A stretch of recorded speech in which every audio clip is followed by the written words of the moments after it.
Deep in the shadows, I know it's hard to put one foot in front of the other. Hi guys, CeeChronicles here. Welcome to the channel.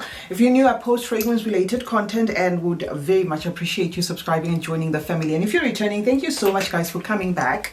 I have a lot of testers on the side here, so I was just trying to reach out for the one I want to start with. I was minding my own business when I saw on the Fragrance Wrld and French Avenue are the same company. I saw on Fragrance Wrld that they had posted a fragrance called Tutti Frutti, and because of just the wording or the naming of that fragrance, it got me interested. Okay, and I'm going to tell you why I am reviewing it as the first one, and I'm not going to take a lot of your time guys. Okay, Tutti Frutti has been compared by some people to Maison Francis Kurkdjian's Kirke, okay, which I have. If you can see it, then that's it. I got this little vial thrown in my purchase from Skins. So when I saw a lot of people comparing Tutti Frutti to Maison Francis Kurkdjian's Kirke, I was interested, you know, in smelling this fragrance. So this fragrance has got that candied mix of fruits which feel like jelly babies.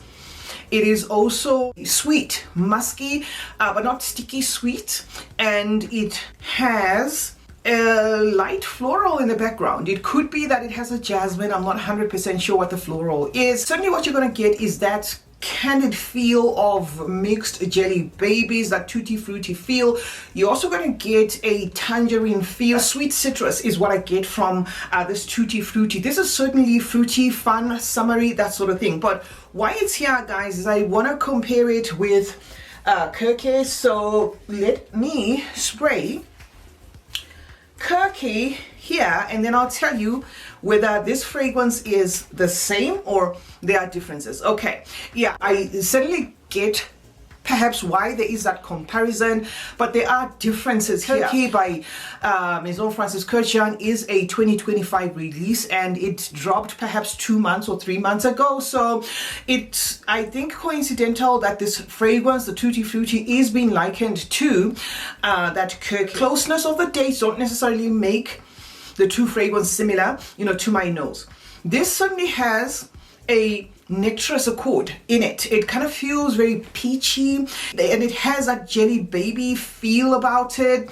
It is also fresh, highlighting what feels perhaps like a strawberry, even a watermelon, but not losing that jelly baby feel without it interpreting like what this one does. So Kirke is certainly very peachy forward, very raspberry forward, and very vanilla forward there. And truly speaking, I think Kirke is more sophisticated than this one, and I'm not saying this because of the prices of the MFKs. I'm just saying I'm getting a more sophisticated scent in this, whereas in this I am getting, yes, a beautifully done, you know, sweet scent with that Tutti Frutti jelly baby feel, you know, in it, but the tangerine or that orange is kind of making it not be as pronounced in the fruitiness as this. Okay, now mental shortcut guys, Kirke is here by Maison Francis Kurkdjian, and this is Tutti Frutti. To cut to the chase, this is going to feel exactly like gummy bears, okay, but better. Not sticking only to that gummy bear feel, but also infusing in it some fruit. This is very playful. This is more pronounced to my nose. However, both DNAs are probably not going to be the sort that last long. Based on just what I did, you know, putting this one on the blotter and this, I am getting more pages from this where it is continuing to come out, you know, the Kirke, as opposed to this. This has somehow, or feels like it has already transitioned to what it's supposed to be. And by this I'm saying it kind of gave me that burst of the fruits and that feel of a sweetness and that feel of the tangerine, and then it's just, that's it. Whereas with this, it kind of is that sort of fragrance where maybe after a while you're gonna start smelling other pages because it keeps, you know, rising to the surface, giving me different pages. Now it kind of feels like there's a mango in the mix. It kind of feels like I'm getting a pineapple as well in the mix. So this is a fragrance with more layers, and it is a fragrance with more facets. But yes, both of them keep to that sweet, fun, fruity, summery feel. Okay, now would I say buy this if you are looking for this, or Tutti Frutti would be a great representation of Kirke? Certainly not. I'm not getting that, guys. I'm not getting that at all. There is absolutely something in here that is giving me more layers. There is like an underlying orange, but it's not doing most. I am getting mostly something that feels like a pineapple, something that feels like a ripened mango in this, mixing with those jelly babies or the, you know, those candied sweets, and it's presenting as though it's something I could absolutely eat or drink. You know, that's what I'm getting from this, like a maybe pina colada, that sort of thing. So yeah, this is not the same thing, but of course, if you are into fruity fragrances, you can check out Kirke by Maison Francis Kurkdjian, or Tutti Frutti by Fragrance Wrld. Lasting power, I have tried the Kirke myself. The lasting power on the Kirke for what it is giving, to me, is good. Because sometimes certain profiles are not going to last the whole day, and it's something that you just perhaps need to get used to, that a certain profile, especially a fruity profile, sometimes if it's not anchored by woods and stuff, will not last the whole day. So this, I love the performance. I feel it's sophisticated. The Kirke is certainly a fragrance that, money permitting, I could maybe even get a little travel size because it is interesting.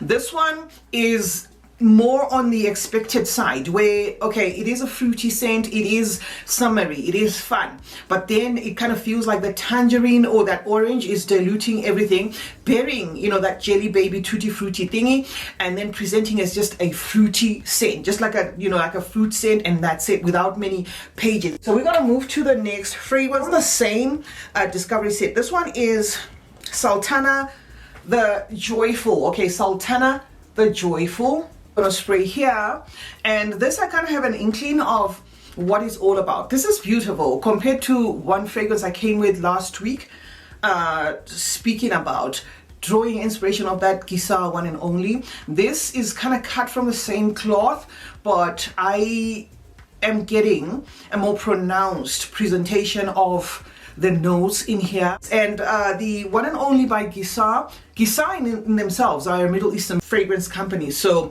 I guess maybe Middle Eastern for Middle Eastern is going to be one of those clones that are well worth it. I don't know, because maybe these guys get the ingredients from the same place. This is a burst of passion fruit, okay? And then you are gonna get a nectarous feel, suggesting that there would be peach in here, but there is more depth, and those notes are quite concentrated in how they are presenting. Why I say so is, remember we spoke about Tutti Frutti.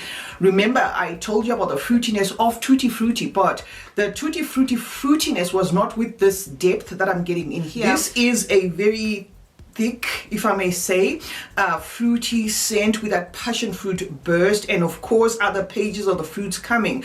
But there is an underlying like floral also coming to the surface. As you're smelling those fruits, you then start transitioning into a floral feel of this fragrance, and then it has a sweetness of the caramel, which makes it more detailed in the sweetness than in Tutti Frutti. In Tutti Frutti, that was a sweet scent, but it was kind of diluted by those citruses. This remains a little bit thickened, maybe because of the choice of what they have used to add to the sweetness of this fragrance, which is that caramel. The caramel in here is quite heightened. Very nice, fun fragrance. And this is going to be a fruity floral, fruity mostly for the first hour, and then transitioning into more and more of a floral, if you know what I mean. And then there's going to be some muskiness and a powderiness. The DNA in itself kind of feels like the sort that is going to be liked by a lot of ladies out there. And of course, drawing inspiration from that Gisa one and only, I think that particular fragrance is marketed for women, if we are to go by presentation, because it is in a pink bottle. If I were to choose, I would certainly buy Sultana the Joyful as opposed to Tutti Frutti, because I find that the Sultana has more pages. The next one is going to be Nightclub. Okay, let me just give you a close-up of it. This is Nightclub. I believe draws inspiration of Creed Ventus.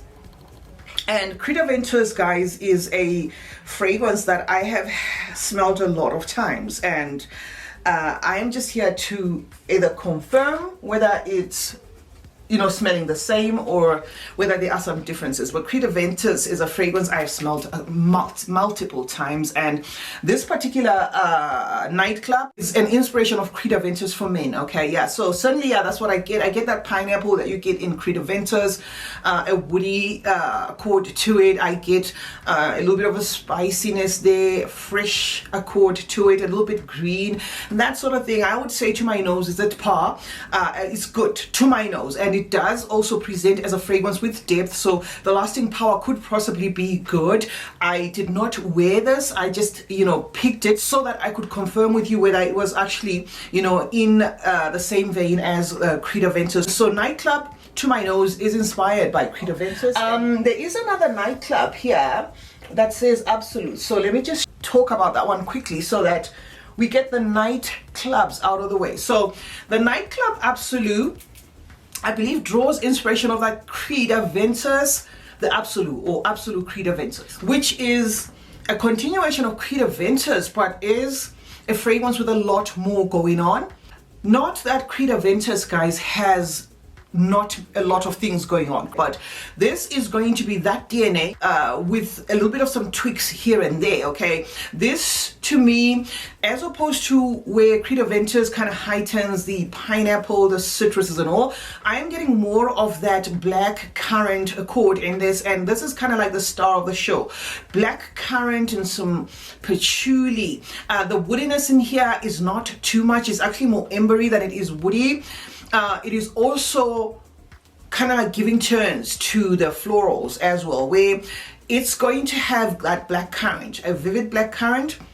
To an extent, even women will like what this one is doing as opposed to the original, because of that brightness of the black currant, of course working with the grapefruit, the lemon and stuff, but without making this one piercing or green or aromatic. Okay, so there is that fruity accord to this fragrance, and then it starts to work in tandem with the florals. So that is what the Absolute is. I have never put my nose on the actual Absolute Ventus by Creed, but just based off of this, I would say if somebody had not told me that this one is inspired by the Absolute by Creed, I would have even perhaps come here and said, if you like Ventus, you're gonna love this, because it does feel like a continuation of, and that Absolute Ventus is a continuation of that Creed Ventus with notes tweaked there, but not losing the DNA completely. As far as preference when it comes to me, I would say I prefer the Nightclub Absolute than I do the just the Nightclub. Maybe because I have put my nose a lot on that Creed Ventus DNA to an extent that it's just one of those that would feel better to my nose tweaked, which is something that I'm getting here. So yeah, certainly if you are on the hunt, guys, for a Ventus Absolute clone, Fragrance Wrld of French Avenue have given us that in the fragrance called Nightclub Absolute, and they have another 2 or 3 more, I think they have another 4 more in the Nightclub range, drawing inspiration of those creeds. I noticed that they did give us one drawing inspiration of Silver Mountain Water. They gave us another one drawing inspiration of Queen of Silk. I wished the Queen of Silk one was there.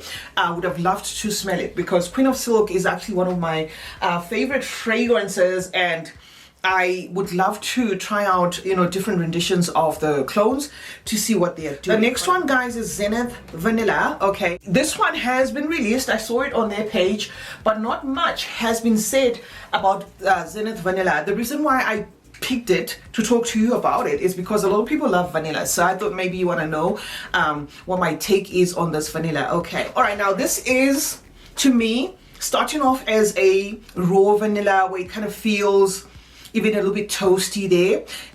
aromatic, even a little bit herbal. Okay, there's a spiky feel to this vanilla, and what I'm getting offset is a fragrance that needs a little bit of some time to settle into what it's doing. It's like a burst of a lot of vanilla, a concentrated vanilla, right? Not really smoky, but more on the boozy side, but concentrated trickle feel of a fragrance that's promising to open pages as it goes. So what I'm going to do with this one, guys, is I'm going to put it to the side and then come back to this blotter, because at the moment, as I said, it's all vanilla. Now, I want to know what this vanilla, where this vanilla is going, and for me to tell you offset, I think I would have done some injustice to you guys. We're going to get back to it after talking about maybe two more. I'm gonna tell you my thoughts on just Choco. We're going to smell it together here. This should be like a lot of chocolate, cacao.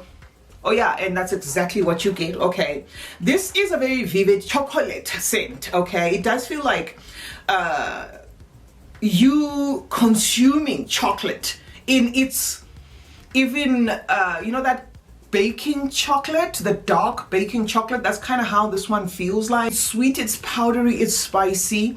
It also is vanillin, but keeping to that chocolate theme of it. So this is certainly going to be a, if you like chocolate, buy this. If you don't even come near, because I don't think this transitions too much. Maybe I could add that there is like a milky lactonic accord that's coming to the surface, but it's all chocolate, guys. It's going to be a fragrance that you will love if you're into, of course, gourmand fragrances, realistic foodie smelling fragrances. That chocolate being very vivid, dark chocolate, not light chocolate, even feeling like that baking chocolate, flakes of a chocolate.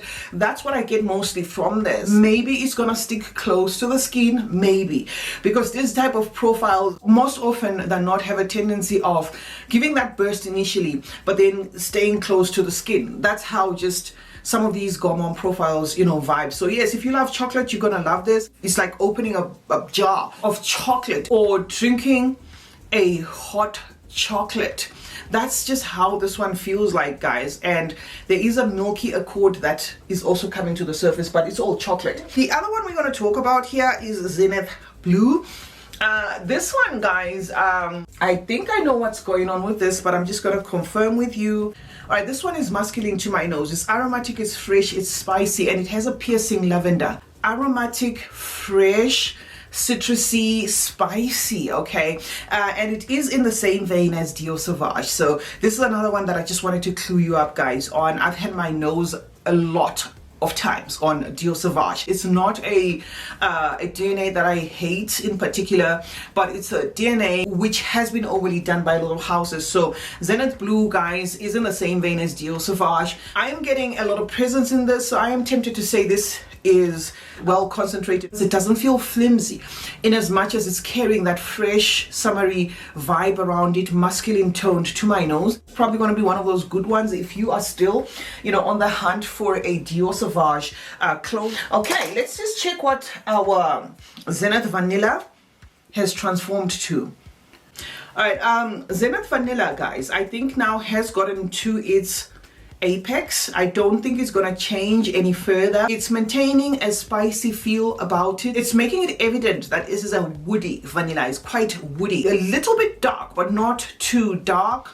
I think this one is one that you will love if you love Diorama, but it's not the same thing. I'm just trying to give you a mental shortcut, but it's not being the same thing is not as bad as one clone of Diorama that I came with here from Fragrance Wrld that was Vanilla Drama. That one, I don't know what it was doing. I actually you know, decluttered it the same day I got it because it was just not really even able to communicate. This is a little bit able to communicate. It is giving me woody, it is giving me dark vanilla, still keeping that spiky feel, like a herbal feel about it. It's also giving me a very oaky thing about it. So this could just be their rendition of a vanilla scent without it being a clone of anything. But why I gave you that Diorama as an example is I'm so not getting a vanilla close to, let's say, Gentle Fluidity Gold, or a vanilla close to Spiritue's Double Vanille. That is not what this one is doing. But yes, it is a vanilla scent. Would I buy it? No. This is more on the woody vanilla side. So yeah, that's it for that. Also on the lineup, guys, is going to be Allure Couture. I picked this one deliberately because it does have notes very similar to that D&G Devotion, a DNA that has been, you know, thrown out there by the Middle East. A lot of companies putting their weight on it. Afnan has got one called Delicious Bouquet. Latafa has got Victoria, and now we have this. Okay, now yes, this does give me candied lemon. It does give me that lemon accord, which I was getting in Latafa Victoria. It kind of vibes like the same thing, where if you had someone spray two blotters, you wouldn't be able to tell them apart. I was hoping this one would be sweeter, but it's not. It's giving me careful sweetness. So yeah, it's got the vanilla, but it's careful. It's not sticky. It's really highlighting that candied citrus, you know, if you know what I mean, with some gentle florals, but mostly making it about the citrus. Lemon now initially was kind of muffled in that alcohol burst. Now it's more pronounced, kind of feeling like it's more heightened than the lemon that I get from Latafa Victoria. Kind of feeling like if I had to declutter, I would declutter Victoria and keep this. This is not too intense in concentration when it comes to the lemon, but the lemon here is quite present. It's speaking, okay? It is now a unapologetic lemon scent that's not shy. I have eaten jelly babies that vibe like this, lemon jelly babies, that sort of thing, and there is something in here that's weighing in as a little bit boozy, just a little bit, but not enough to say top 10 boozy scents and then you drop that. It's certainly on the lemon cake vibe, lemon accord, even lemon creams, even lemon essence. It is on the gourmand side. It's good to my nose. I am gonna wait for that Afnan one to show up so I can compare the three. So far, I would say I am more impressed with this one than what I got from the Latafa one, because, and I still do have the Latafa one, the Victoria. I had a lot of expectations when it came to the Victoria, but it's very gentle and very subtle, very careful. This is not as pushy as the Real Thing, okay? And with the Real Thing, there's an intense, if I'm not mistaken. I'm comparing this to the regular one, okay? The Devotion, the regular one. It's not at par with the regular one in terms of intensity, but this one is not as shy as the Latafa one. So I do hope I have helped you guys. Allure Couture is another rendition of that D&G Devotion. CeeChronicles is my name. Thank you so much, guys, for joining me today. Let's meet in the comment section where we discuss more about fragrances. Remember to turn on post notifications. That way you get to be notified anytime I upload a video. Like and share this one. And remember, guys, that smelling good is a form of good manners. Cheers.